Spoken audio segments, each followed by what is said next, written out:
Hey friends, hey, if you're here watching the replay, thank you so much for stopping by. My name is Svava Brooks. I'm a trauma coach and I hang out here on YouTube and Periscope Tuesdays and Thursdays, 4 p.m. Pacific Standard Time, where I'm interacting, engaging in beautiful conversation with fellow survivor thrivers as we work our way through my book, Releasing Your Authentic Self. If you'd like to learn more about the coaching options that I offer to anybody who's looking for help and guidance, encouragement, empowering support on the healing journey, please look up my website, svavabrooks.com. Feel free to send me an email message, or even you can reserve a free 30-minute chat with me if you're curious, if you feel like you've been stuck for a while. I've been there myself. Would love to help you and see if I can encourage you on the journey. But if you're here, right now, please say hello. Please let me know that you're here. Please tell me where you're from and your name, all that good stuff. Hey friends, good to see you today. What's new and good? What's new and good? Hey, Sue, how are you, friend? UK is in the house. Rob is here. How are you doing, Rob? Friend and savior. And just for other people that we're welcoming into our conversation, basically we talk about the page of the day. We have a closed Facebook group where members give me permission to share their journal entries. And also I'm happy to answer any questions that you might have about trauma and healing, the impact of trauma. I'll do my best to answer your question. Been on my healing journey myself for over 25 years. Learned a thing or two along the way, and then I will turn the questions to our community. There's lots of wisdom here in this space and a lot of heart. So much heart in this space. So how are you guys today? As you can see, I have landed back in Portland, Oregon. Back in my spot.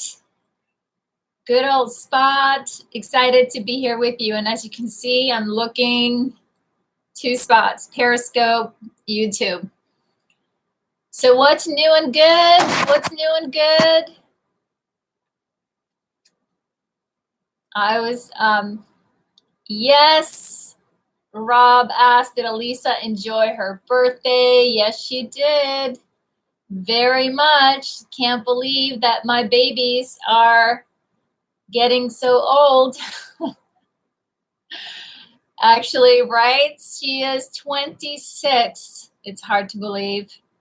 She's only 1 year away from basically how old I was when I had her. Now you guys do the math, right? Yes, time flies. Absolutely. Which means we have to make the most of it. Right? We have to make the most of it. Our time is the most valuable resource that we have. And for that, I'm grateful for your time, that you're right here, right now. We're watching the replay here. I do appreciate your time and your presence. Wait till your kids are in their 40s, said Sue. I hear you, Sue, right? But I keep telling my kids that they're just catching up with me. I'm not getting older. They are. So I keep telling myself that. And I think in a way they are. They are catching up with me. We can, yeah, exactly, Sue. Right? We can finally have an adult conversation, right? So, but it is fun to celebrate those milestones. Actually, as we were celebrating Elisa's birthday last week, I was telling them about all the old pictures that I have stashed away since they were babies. So we were talking about maybe this Thanksgiving, for those who celebrate Thanksgiving, to gather around and pull up some old photos. So I'm looking forward to doing that.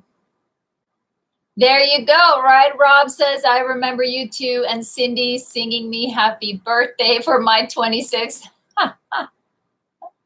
Yes, of course.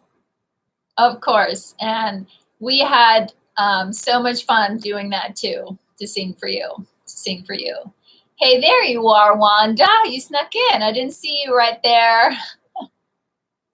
Like I said, navigating to live streams gets me in trouble sometimes, but I'm doing my best. Yeah, last week was on Tuesday. There was a lot of activity going on here, so you're catching up with me. There you go, Rob. There you go. But like they say, age is just a number, And, you know, with my healing and recovery that I have done and all the self-care that I commit to, right? Taking care of this lovely body, my temple, right? Because it's in here where we get to experience life. It all happens in here. So make sure those channels are open and strong, and I feel healthier and stronger than I ever have, regardless if I have a broken toe. But you all have a way to go to catch up with me. Well, just hang in there, Sue. Rob is on a roll. You technically got younger. I think so, Rob. I think so. I do think that we are getting younger at heart as we are, you know, becoming more and more in touch with our authentic selves, our inner spirit, the beautiful love and light that lives and thrives inside of all of our hearts. I think that's the key to so much, you know, to that joy, that fulfillment, happiness. It's all in here. So if you're just joining us, please say hello. Please let us know where you're from. I got YouTube and Periscope going here at the same time. I'll do my best to answer any questions that you might have on trauma or healing. And also, I'm going to be posing or setting up a topic for us today, and then asking a couple of questions. And of course, feel free to chime in anytime. Is there one thing you could accomplish before the year ends? Yes, lots of things. What's on your, is it Tariq? Tariq, what's your goal? What's the one thing you're working to accomplish before the year is over? We got a Periscope viewer asking, what's something that we plan on, what is it?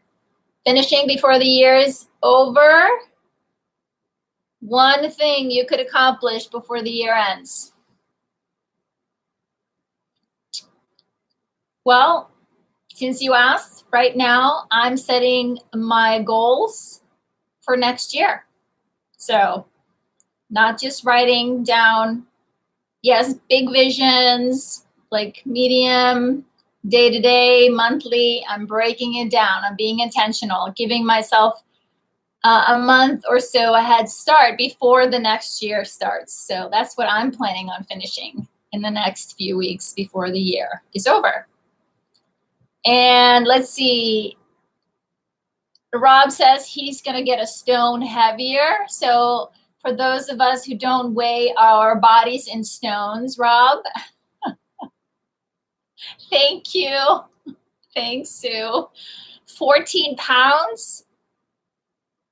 Rob, you're putting on 14 pounds? Oh, you've stopped. All right. You have someone with you. Tariq is also going to add a stone before the end. Are you lifting weights, guys? Is that what you're doing?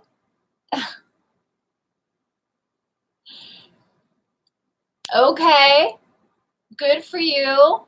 Good for you. You've stopped smoking. Good for you, Rob. No belly. There you go. So you're going to trade, right?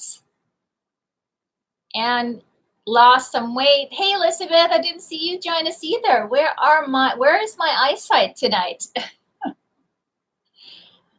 There you go. That's it, my friend. Stop smoking more. You'll be eating more food. Good for you. So please let us know how we can support you. Stopping smoking was the hardest thing I did. It took a long time. But I did it. But I can exercise. I can't grow new lungs. There you go. There you go, my friend. There you go. And I think what we're learning, it's pretty amazing how the body is always seeking optimal health. And the more we can do to minimize how we are making it toxic, you'll be amazed how quickly you'll turn around and how much better you will feel. I know that craving can be horrendous. So let us know what we can do to support you. So glad for putting it out for you to put it out there. Elizabeth says, I built relationships and relearned how to socialize. Awesome. There you go, Elizabeth. It's never too late to start. And for many of us who grew up with dysfunction or trauma in our homes, having healthy relationships and know how to engage socially, it was hard. It was easier just to isolate or stay withdrawn right? It's hard. So the fact that you are relearning that, good for you. Good for you. My mindset has changed, which is half the journey. There you go, Rob. That's exactly it. So much of it is the mindset. Absolutely. And what do we know about mindset now? Being mindful in the present moment. One day at a time. Sometimes feels like one breath at a time. If you reinforce this seat, you guys are funny. You're encouraging Rob to go bike riding. There you go.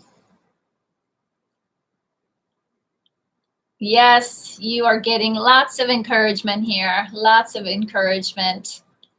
All right, sweet friends, are we ready? Today can be a tough topic, but it's so important. It's an important topic.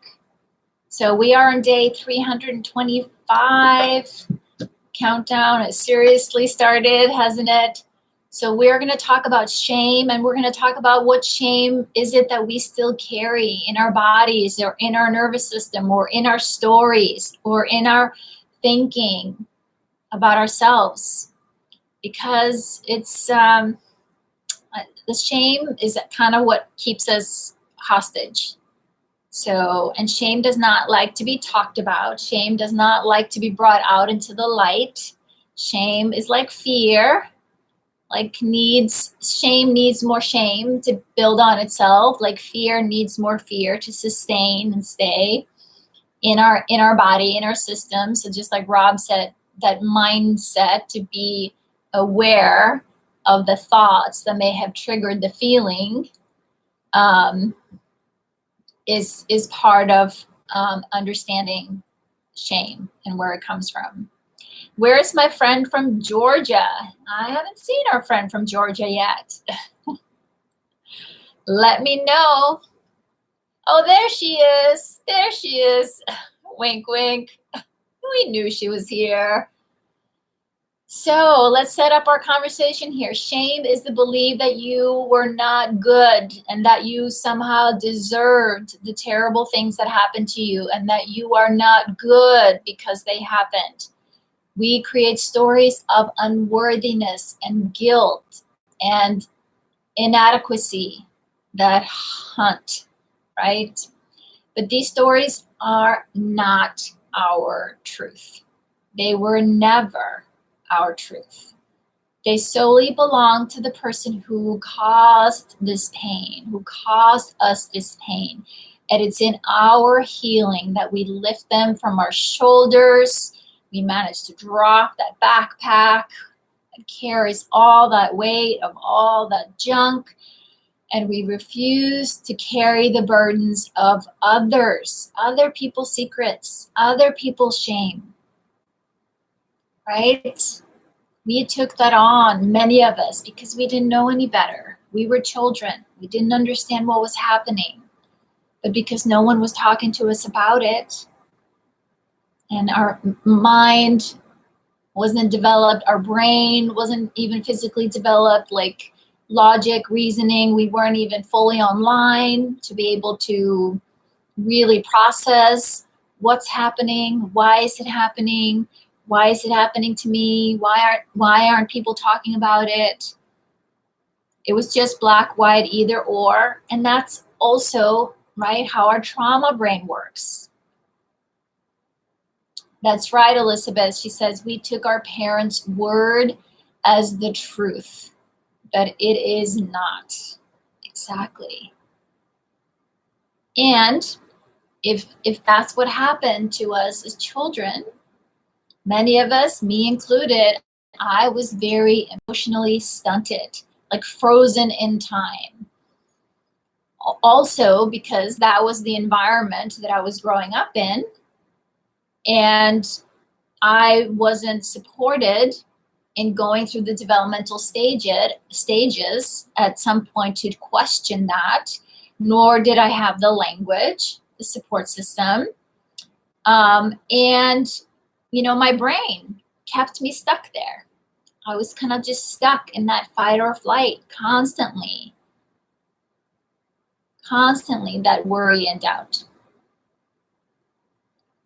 So let's pull up our sleeves. Really becoming aware of how shame drives our behavior, drives our thoughts. It's hard work, but so, so important. So, so important.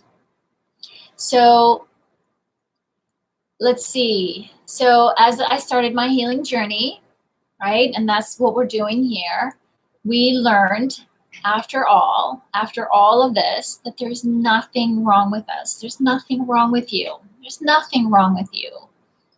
Each of us here, most of us, right, we are just textbook examples of children that were hurt, abused, neglected, and we grew up to be adults without the ability to talk about our feelings. We lived with these secrets and these feelings that somehow it was our fault.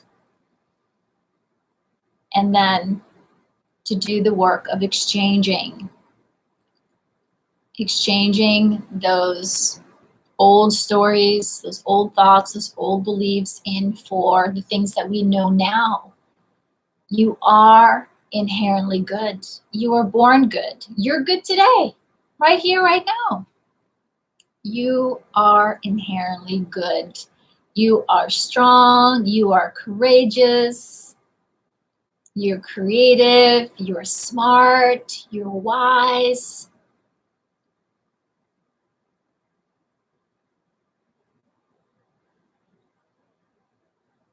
I'm pausing. You guys taking this in? Do you know this? This is who you are. You're welcome, Elizabeth. She says, thank you for speaking clearly about trauma. Your job is appreciated. Thank you, Elizabeth. Well, and thank you guys for being here, because this is co-created. Absolutely co-created. Supporting and sharing together is how we heal all our hearts. How we heal our hearts. Sue says, took a very long time before I realized that I wasn't bad. Yes, Sue. Boy, I do remember. I do remember. Rob says, now I don't trust a word my parents say. Well, I hear you, Rob. We develop as we become the parent and the protector that we needed, as we now can sort out, as we've helped our body to reorganize and our nervous system to reorganize, and we understand our feelings better. We can kind of put it out here. It's like, wait, no, doesn't work for me. No, it's not suit me. Not going to believe that. They can believe that. I don't have to believe that. So Elizabeth, you said, I listen to them, but I always take my own conclusions. Good for you. Good for you, Elizabeth. Hey, Denise. Hey, friend. Good to see you. Glad you're here. Hey, friends. Glad you're here with us. Happy belated birthday. So I'm so glad you're here. So the two questions that I posed for our group today was, what is the shame? Hey, Bobby. What is the shame you still carry? And what is one way in which this shame is actually the shame of the person that hurt you? Can we distinguish? Can we identify that?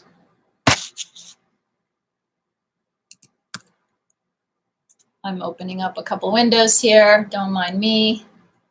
I'm multitasking.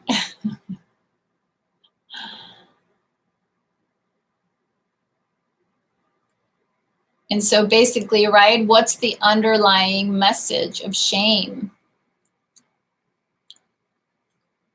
To really sum it up for us, if you have anywhere, I don't feel blank enough, that's shame. Yes, Rob, that's right. We have to become the parent and the protector. Because if that, because there's a lot of course correction, right, to do to heal. Because if all that junk lived inside of us, like, yeah, I thought I was inherently bad, broken, shameful, dirty, stupid. It was a lot of work to just like come back to my body, come back to my wounded inner child. It's like, hey, baby girl, that wasn't you. That wasn't your shame. That wasn't your fault.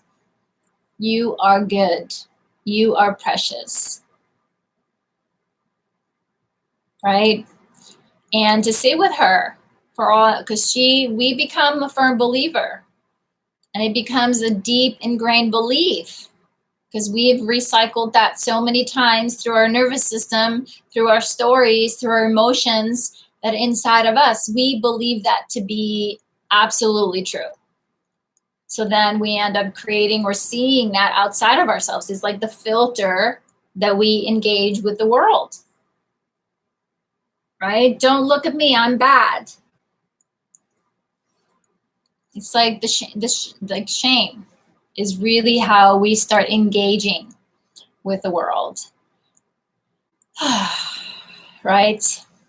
So it's important that we practice some self-compassion along the way as we learn more about how shame may be the underlying challenge, the underlying feeling that feeds a lot of those stories, the messages inside of us from the past.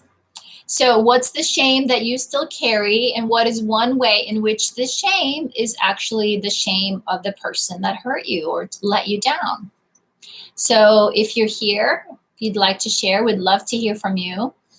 Let's see, Wanda, can I share what you posted? I don't see your share. So I'm going to start with Sue. Thanks, Wanda. Yes, Denise. I am glad you're here and that you're being gentle with yourself and taking it slow, my friend. I just love your notes here, Rob. You are just so mindful of celebrating people. I love that. You are such a good soul, such a good soul. And we are so lucky to have you. You are appreciated.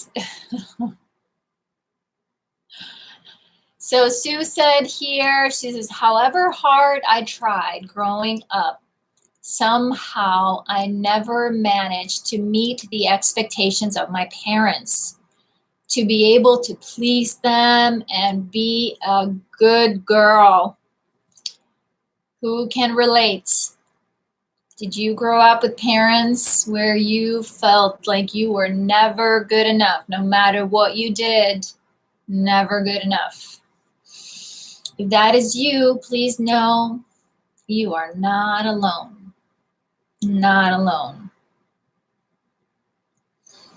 So Sue goes on to say, so I grew up believing I was bad inside and could never, ever be good enough. And sadly, the teaching I received in church only served to confirm that belief. Don't get me started on the church, Sue. I think the shame came through my parents because I don't think that they believed that they were good enough either, right? That is so true. Also, absolutely. This gets passed down through generations. Absolutely. If you are raised by families or caregivers that are full of shame, right, or full of fear, or full of anxiety, or full of self-loathing, or who complain a lot, or who worry a lot, it's amazing how we pick up those things, right? Our bodies, we learn from other bodies, just hanging out with other bodies. Our bodies mirror what the bodies are doing around us growing up. And if nothing changes around that, if we aren't engaged in a conversation around, oof, we can change, you can change that, then that is really what we adopt. And of course we do, because we want to belong. We want to be connected. Exactly, Sue. She says here, I don't think they meant to shame me, but they knew no different.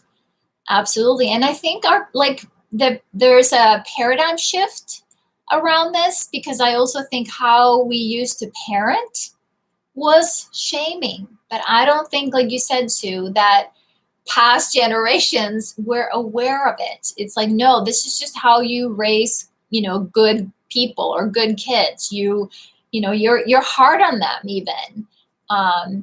But we didn't understand that we were actually shaming.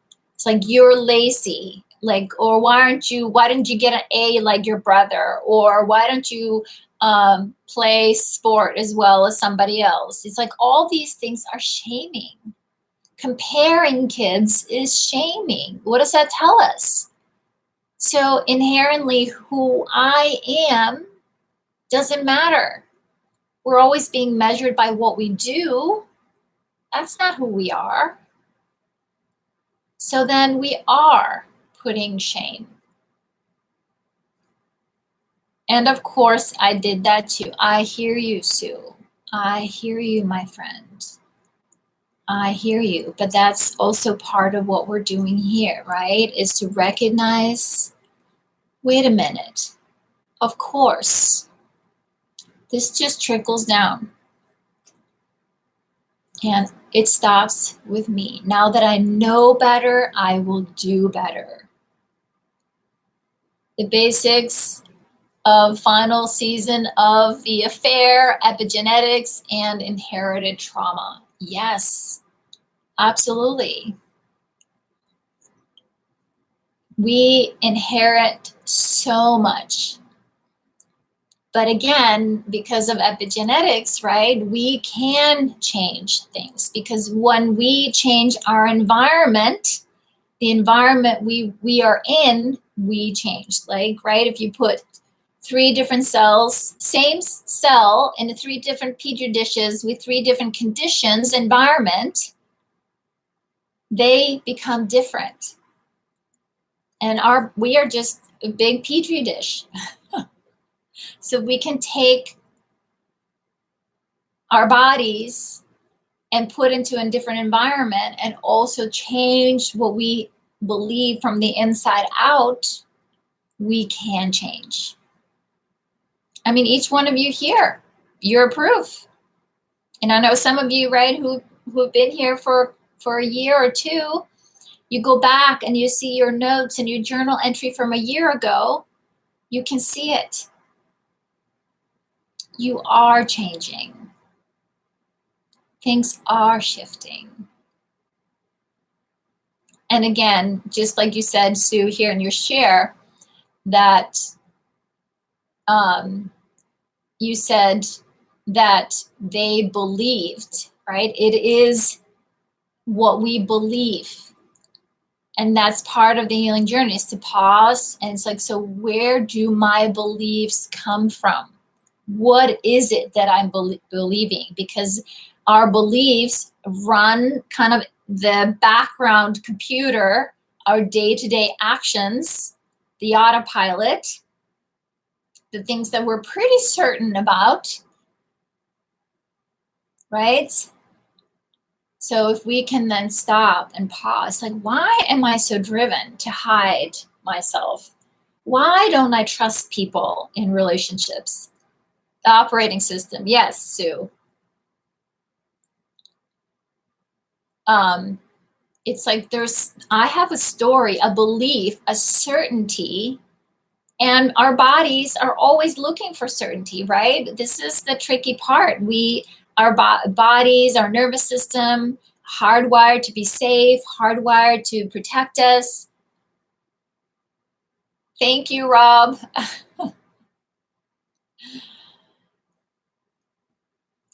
It's basically the program which the rest runs on top of. So, and like they say, one of my favorite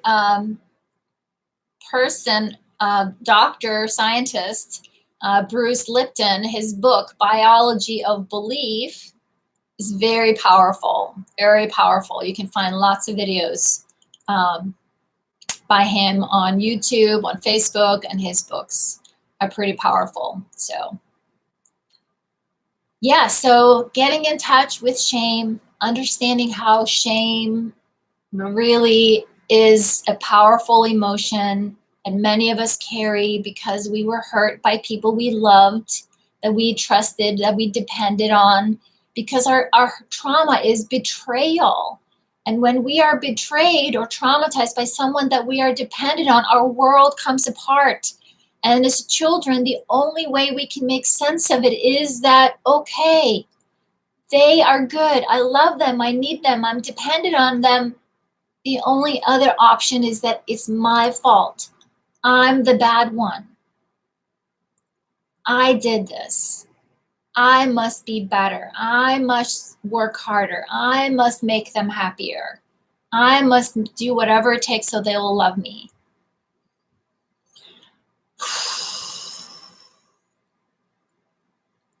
And then after a while, because it becomes part of our operating system, if we keep on that, talking about that, it runs without us being aware of it. There you go, Sue. And thus perfectionism. Yeah, exactly. So then coming back to the body, because this is all what happens in our body. So coming back to the body, what is the feeling? Where is the feeling? Coming into the body, where do you hold it? Do you hold it in your gut, your solar plexus, in your heart? In your throat? You don't speak your truth, your shoulders, right? Your neck. Where is your attention pattern? Where do you carry shame? And just sitting here right now. If you close your eyes, just took a couple deep breaths, dropped inside. If you know the one thing that always triggers shame for you, just as an exercise, please be careful and mindful and self-regulate and stay grounded. But if you connect with, so where in my body do I carry I'm bad? Shoulders for feeling small and powerless. Yes. Anybody else? Where do you keep that tension in your body?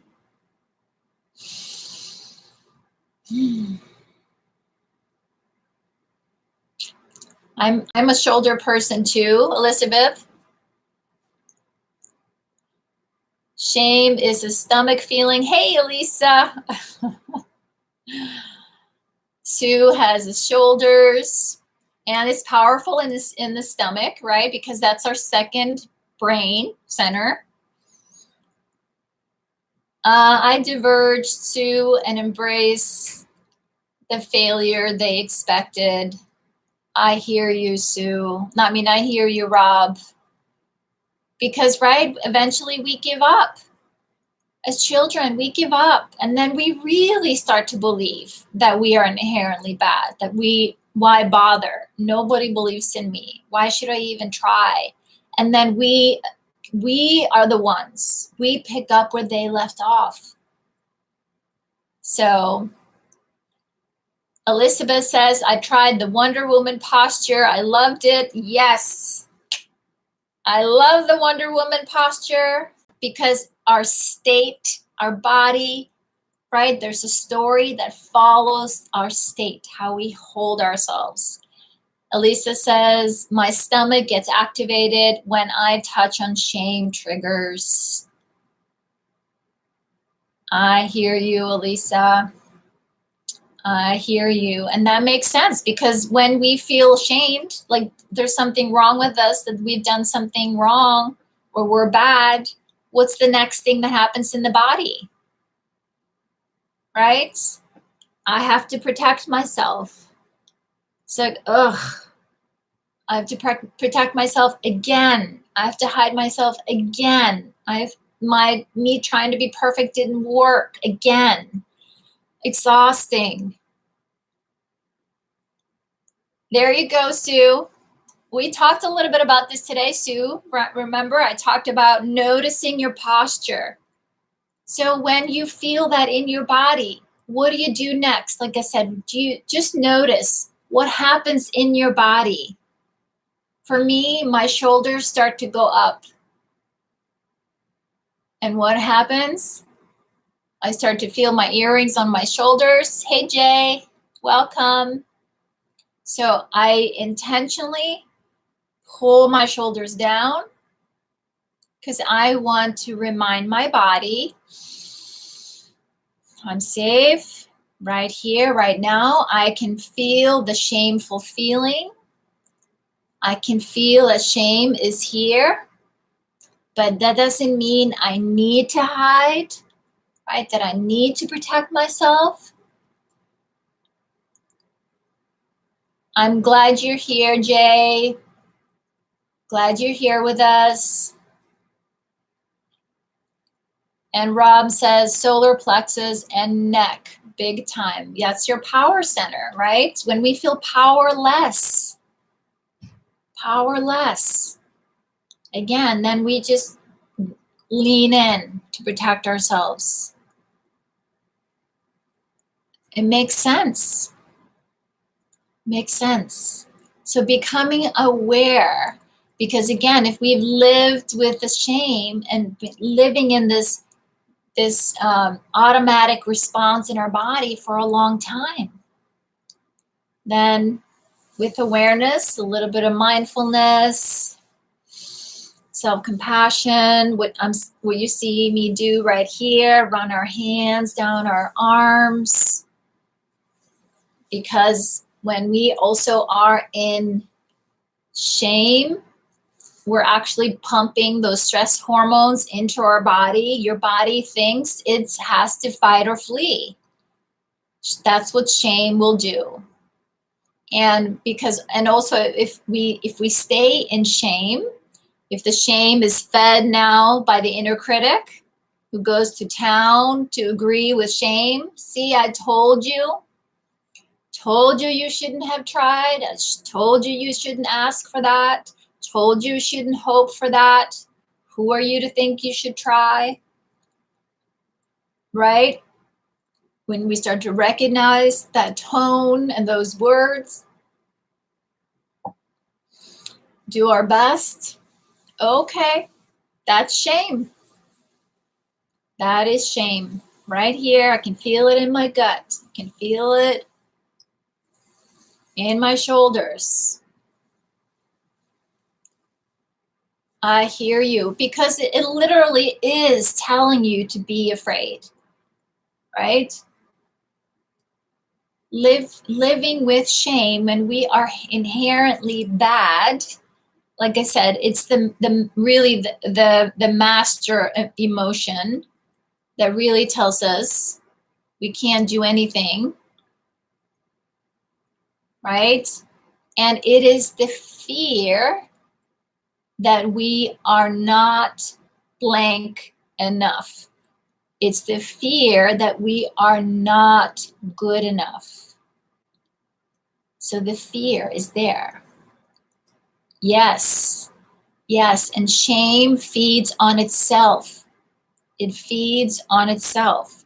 So when we can recognize what are the words, the things that are going through your mind, and if it has anything to do with you are bad, I am wrong, I'm not good enough, I'm not worthy, I'm not valuable, all those statements are shame statements.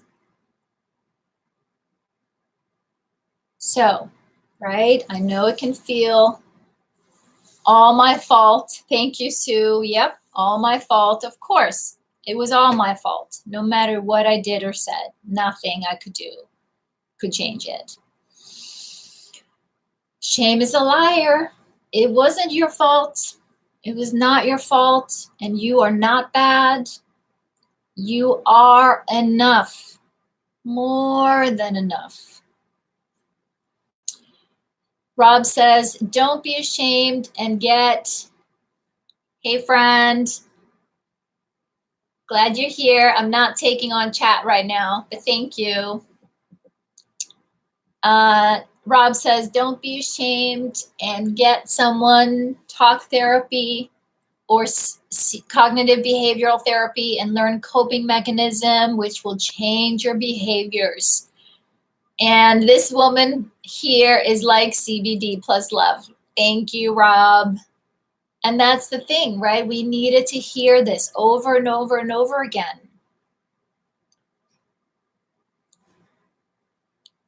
We need, however, to be responsible for our behavior. Yes, absolutely. Thank you, FaceTime, for me. Absolutely. And to understand what is driving our behavior, right? Is the behavior, the acting out, is it coming from, right? There's an unmet need or a fear. So to recognize when I'm in shame, I'm usually not a happy person, or I can be pretty angry or acting out or lashing out. I don't do that anymore, or I shut down. We either act out outwards or inwards. Most of us act inwards. We punish ourselves. We affirm the shaming language. And our inner critic goes to town. It's like, yeah, you are all bad. Woo! So understand that cycle. And because there are patterns in our lives. Absolutely. And so just so our Periscope viewers know, I got YouTube going here too, and that's where a lot of the comments in the chat are coming from. And then I got a Facebook group where people are also sharing, but please join the conversation. We're glad you're here. We're glad you're here. Let's see. Elizabeth says, to overcome shame, I had to put people out of the pedestal. I always felt inferior. I get it, Elizabeth, because if we are full of shame, Yes, multimedia. Doing my best. Is that if we live out of shame, we are always bad. So of course everybody else is better than us. Of course everybody's better than us. And that can also be, right, how we keep affirming that in a way. So, but over time, as we heal, as we start hearing and we start becoming more comfortable with those feelings and understanding where they come from, then we recognize, oh, I put them up on a pedestal. I'm just going to bring them down here because they're just normal people like me, imperfect just like me. Yes, trying to stay alone, Jay. I hear you, friend. I hear you. Sometimes staying alone feels like the best, safest option, but we are social creatures. We need people. We need to connect. It doesn't always feel safe. Doesn't always feel safe, but it's worth it to give it a try, to find people that can support you and hear you and see you and celebrate you. Let's see here. There is a fine line between not beating ourselves up or letting others beat us up and making sure we are treating others well. Yep, absolutely. We talked about that a couple of days ago, right? The boundaries, healthy relationships, right? I'll take responsibility for me. You take responsibility for you, right? And then we communicate an understanding. If something that I'm doing is hurting you, you have my permission to speak up, right? What do you need? What do I need? I have been wrong and needed to be told that. I hear you. Well, good for you, and needed to fix it. And that's powerful. Good for you, my friend. Taking responsibility for your life, who you are. We want to make it safe for people to tell us the truth. And, Elisa's here, my daughter, and on the YouTube chat. And you guys know that I've, was not a perfect mom. Was just starting my healing journey when I had them, but I've made it safe for my kids to tell me how I hurt them. I wanted to hear it so I could fix it. I wanted, right, to be able to understand because I was disconnected. My heart was shut down. I didn't know. But now that I knew better, I wanted to be better. But that also came up with, I also learned boundaries. I also learned, what I was going to hear and support and validate and, right, make amends. And then there was some stuff that I couldn't. And then there's a lot of forgiveness, forgiving myself for, I can't go back in time. Couldn't learn it any sooner than I did. Let's see, Elizabeth J says, trying, okay, I said that. Elizabeth, I'm glad I'm not alone. Yes, but hiding made shame worse. Exactly, Sue. Jay, I hope you see that. Shame wants you to hide. Shame wants to keep you disconnected, right? I hear you. So be kind to yourself, my friend, if you can. What is like one affirming statement? If I can hear from all of you, my friends, what's an affirmation that you could share, that you can put in front of you? I have inspired some other people in this space to start using sticky notes. I'm a big fan of sticky notes. Write something on a sticky note and keep it in front of you, on the door you walk in and out every day, on your bathroom mirror. Hey, LD, good to see you. Let's see here. And Rob says here, you said the same things my therapist said, but don't sneer at me, so you are more qualified in real terms than she was. Oh, I'm so sorry, Rob. She's probably old school. I like to give people the benefit of the doubt, but unfortunately, old school teachers often think, right? We talked about that earlier. She was shaming you. That's not helpful. None of us learned from people that shamed us. None of us. We completely shut down. We don't feel safe. And a dysregulated, unsafe body, nothing goes in. Nope, nope, nope, nope, nope. Absolutely not. Teaching one-on-one. Connect before we correct, right? And sometimes just to listen, just to listen. Sounds like an interesting journey. Yes, Elizabeth, all journeys I think are interesting, and it's the best we can, my friends, is to enjoy the day, each day of the journey, to slow down enough to be present in our own bodies, connected to our hearts, with our feet, supported by Mother Earth, right? What am I here to learn today?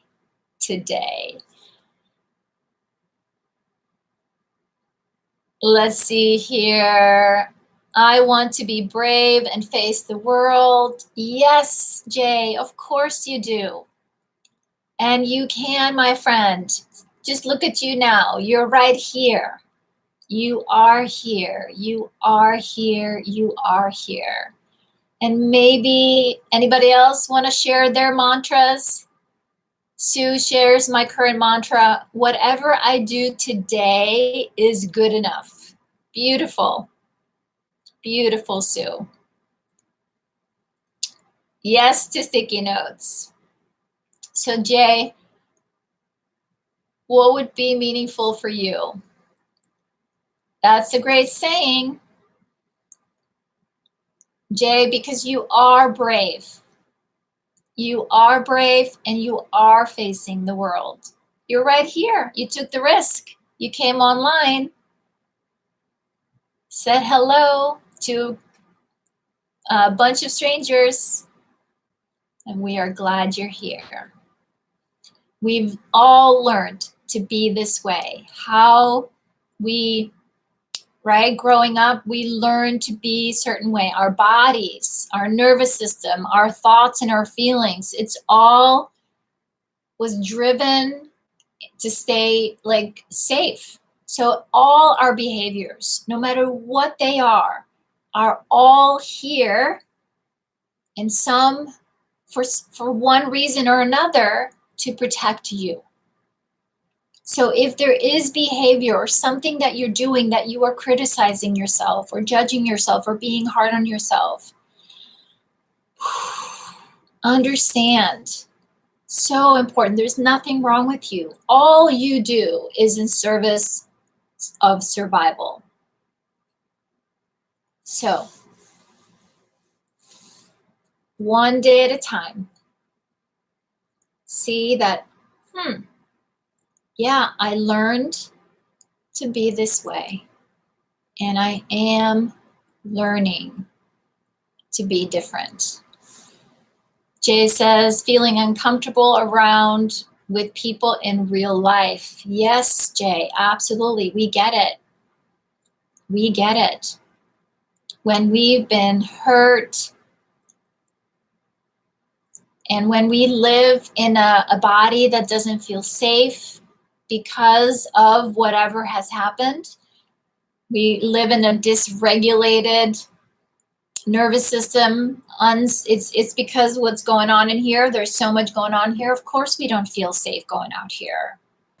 So be gentle with yourself. Be gentle with yourself. We're so glad that you're here. I hope you subscribe to our YouTube channel, our chat. We have a closed Facebook group where we talk about a topic of the day, one day at a time, from my book, Releasing Your Authentic Self. You can get it on Amazon or on Kindle. But being in a community it helps us on so many levels. So many levels. We get to hear and see how other people are processing or their struggles or their healing, right? And some of this conversation that we're having, I know can feel a little triggering, can feel a little uncomfortable. We need to normalize this conversation because this is a normal conversation to have given what we've been through. But again, because we didn't have it growing up, no one talked to us this way. No one gave us the language, the affirmation, the support, the encouragement. So thank you, Sue, right? Being here is a start. Healing feels slow sometimes, so trust the process. Yes, because it is a slow process. Learning things that are meaningful and learning things that we want to last take a long time.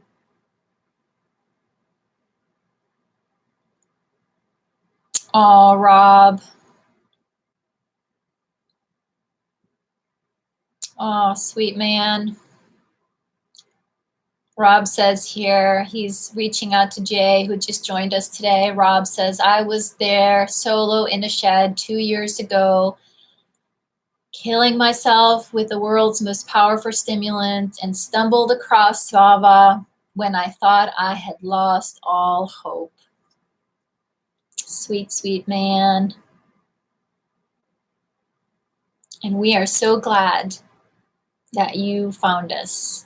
Yes, exactly. And look at you now, Rob. And that's it, my friends. I'm going to take a stand right here, right now. So are you ready? I'm stepping on my soapbox. I've been doing groups and online communities like this now. I was just writing down some notes. I'm going to get emotional here. For about 6 years. And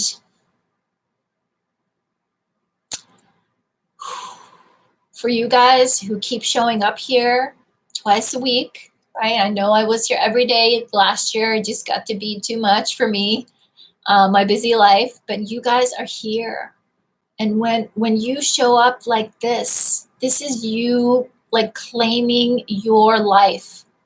This isn't about me. This is about you. When you can have this conversation over and over and over and over and over and over again until it really starts to sink in from our mind and into our hearts and then fully embodied into our nervous system. It becomes like a new certainty that you have.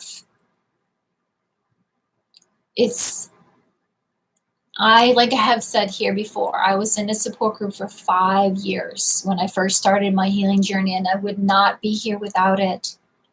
And I have been in connection with some form of group or coaching or healing or process for most of my 25 years on the healing journey. Yes, there were times where I'm like, enough already. I'm done already. But it has all been worth it.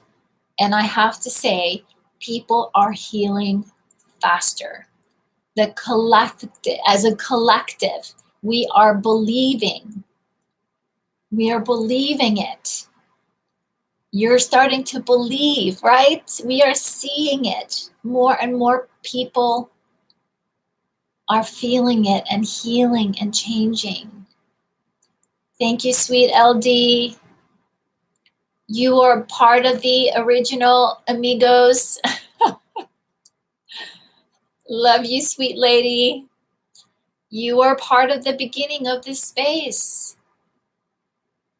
So don't underestimate what this space does for you, for us, the people around you, your family, your friends, your health.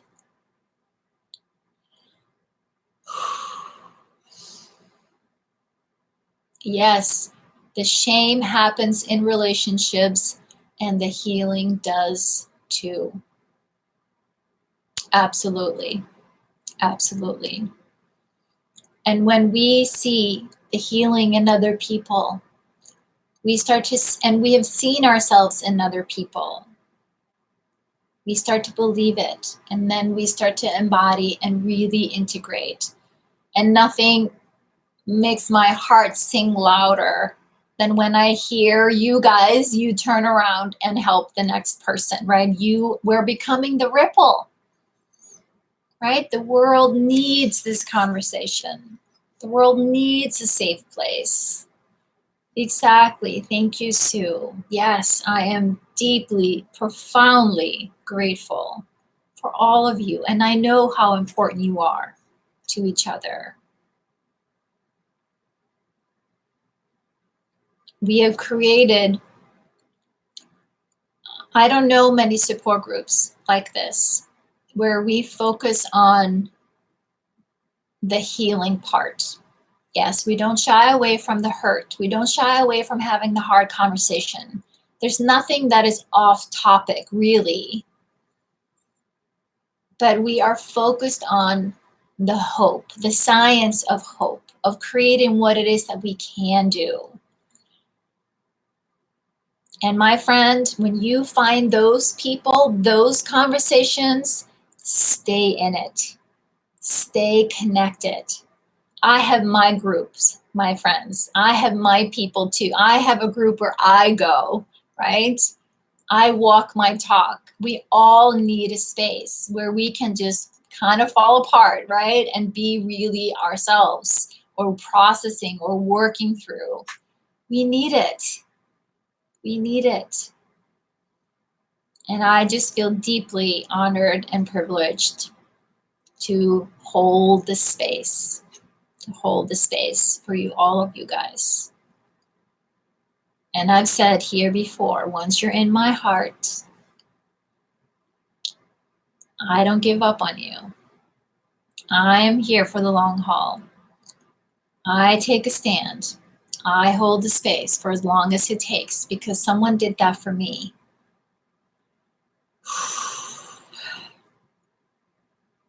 And I hold that belief in you until you are ready to fully believe in you, in yourself. So our card for today, beautiful as always, perfect as always. One day she decided to forgive herself. So who needed this reminder today?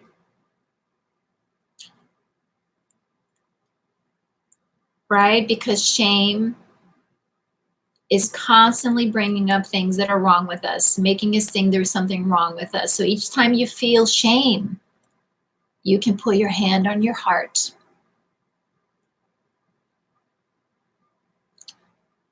I am exactly where I need to be. I love and appreciate myself today, exactly where I'm at.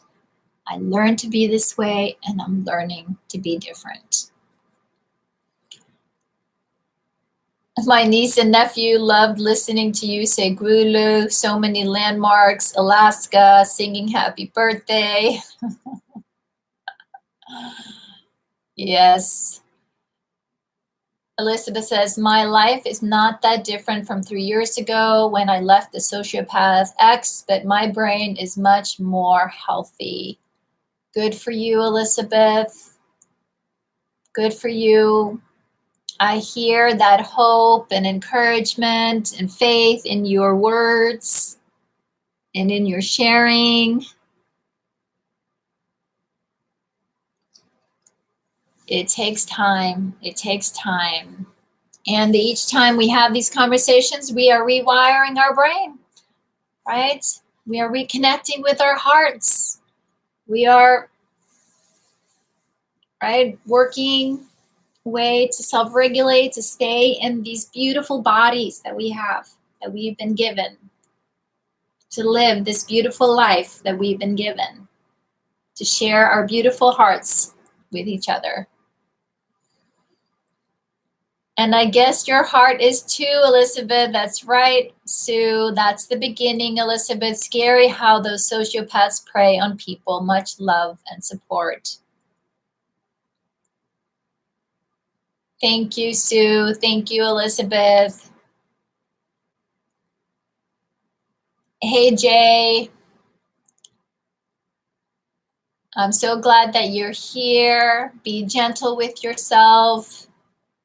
We can all learn. We can all learn to form connections. It takes time, but we can do it. We can do it. Exactly, Rob.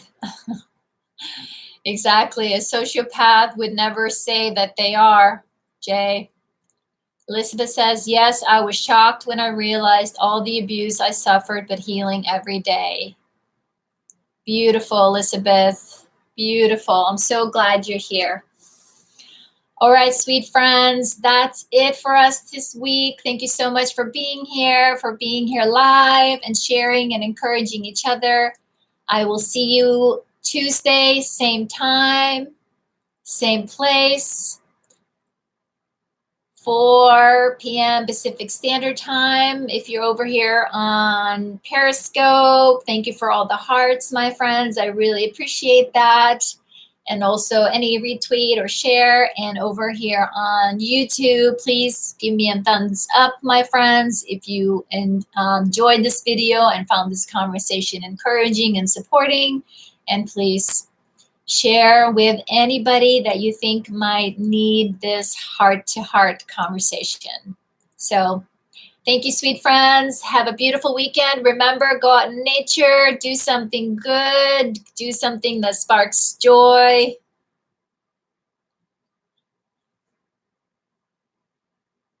You're welcome. Thank you, Rob. I'm so glad that you were here and you heard these words, Jay.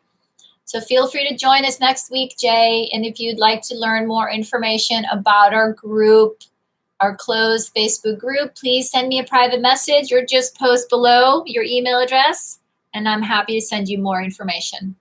Bye, friends. Have a beautiful night. Bye, everyone.